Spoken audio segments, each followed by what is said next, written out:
السلام علیکم میرے پیارے دوستو، امید ہے آپ سب خیریت سے ہوں گے۔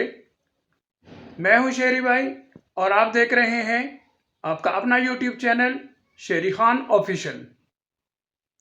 دوستو، پچھلی ویڈیو میں ہم نے شیطان کے وسوسوں کے بارے میں بات کی تھی کہ شیطان کس طرح انسان کو گمراہ کرتا ہے، کس طرح اس کے دل میں وسوسے ڈالتا ہے اور کس طرح انسان کو گناہ کرنے پر آمادہ کرتا ہے۔ جب شیطان کو اللہ تعالیٰ نے نامراد ٹھہرایا تو شیطان نے اللہ تعالیٰ کے سامنے قسم کھائی تھی کہ وہ اللہ کے بندوں کو گمراہ کرے گا، لیکن اللہ تعالیٰ نے بھی اسی ٹائم یہ قسم کھائی تھی اور شیطان کو کہا تھا کہ میرے بندے جتنے بھی گناہ کرے، اگر وہ زندگی میں ایک دفعہ بھی صدق دل سے توبہ کریں گے تو میں اس کے سارے گناہ معاف کر دوں گا۔ میرے پیارے دوستو، اسی سلسلے میں آج میں آپ کو ایک واقعہ سنانے جا رہا ہوں۔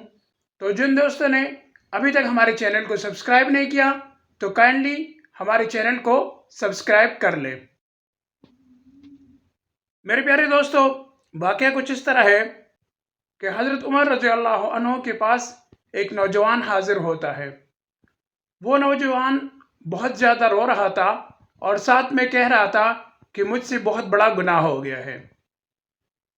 حضرت عمر رضی اللہ عنہ نے ان سے پوچھا کہ اے نوجوان، تم سے ایسا کیا گناہ ہو گیا ہے کہ تم اتنا رو رہے ہو؟ اس نوجوان نے کہا کہ اے عمر، مجھ سے بہت بڑا گناہ ہو گیا ہے۔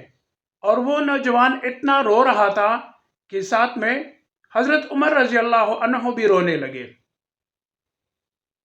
عمر رضی اللہ عنہ نے کافی دفعہ اس نوجوان سے پوچھا، لیکن اس نوجوان نے صرف اتنا ہی کہا کہ حضور صلی اللہ علیہ وآلہ وسلم کے پاس جائیے اور ان سے میری سفارش کیجیے کہ وہ اللہ تعالیٰ سے میری گناہوں کی معافی مانگے اور مجھے اللہ تعالیٰ معاف کر دے۔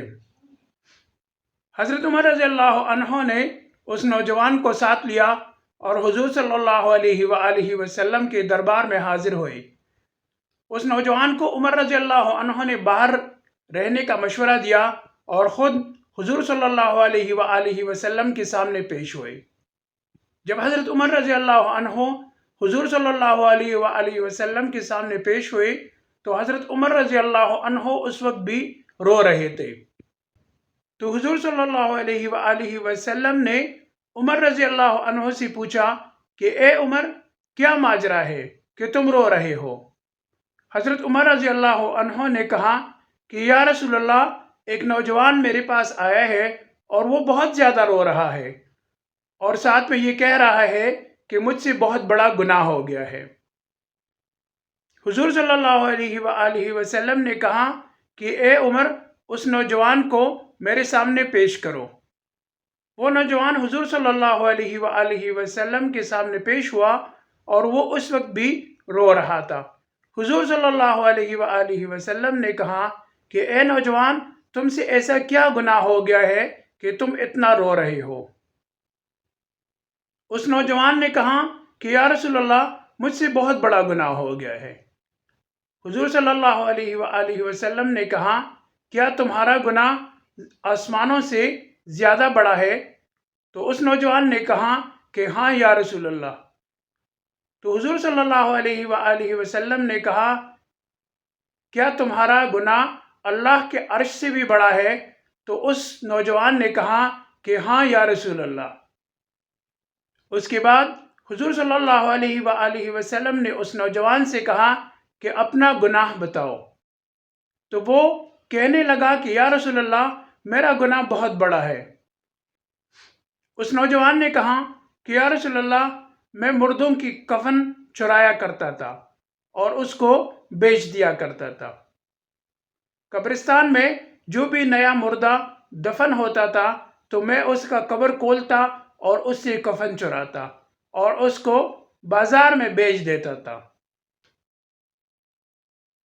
وہ کہنے لگا کہ یا رسول اللہ، اسی طرح انصار کی ایک نوجوان لڑکی فوت ہو گئی۔ جب اس کو دفن کیا گیا تو اس کے بعد میں نے اس کا قبر کھولا اور اس میں سے کفن چرانے لگا، لیکن کفن چرانے کے بجائے میں نے اس لڑکی کے ساتھ گناہ کر دیا۔ تو تھوڑی دیر بعد اس لڑکی کے جسم سے اس لڑکی کی طرح ایک آواز آئی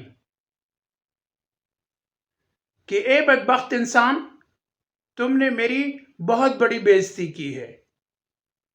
جب حشر کے میدان میں اتنے اقوام اللہ کے سامنے کھڑے ہوں گے تو تم نے ان لاکھوں اقوام کے سامنے مجھے بے عزت کیا ہے۔ جب حشر کے میدان میں سارے لوگ پاک صاف اللہ کے سامنے کھڑے ہوں گے، اس وقت تمہاری وجہ سے میں اس حشر کے میدان میں ناپاک کھڑی ہوں گی۔